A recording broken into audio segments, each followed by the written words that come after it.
Blessed day everyone. Bible verse for today. Sabi po dito sa Isaiah chapter 40 verse 29 to 31. Ang mahihina at mga napapagod ay kanyang pinapalakas. Kahit na ang mga kabataan ay napapagod at nanlulupaypay, ngunit muling lumalakas, sumisigla ang mga nagtitiwala kay Yahweh. Sila ay lilipat ng tulad ng mga agila. Sila ay tatakbo ngunit hindi mapapagod. Sila ay maglalakad ngunit hindi manghihina. Amen. Amen.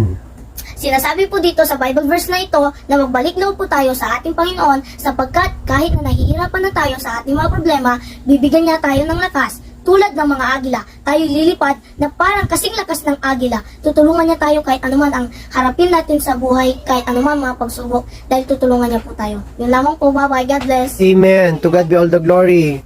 What will you say, Matthew? To God?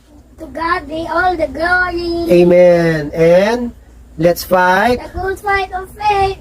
Bye-bye po, God bless. Pray. And never give up. God bless everyone. God bless po.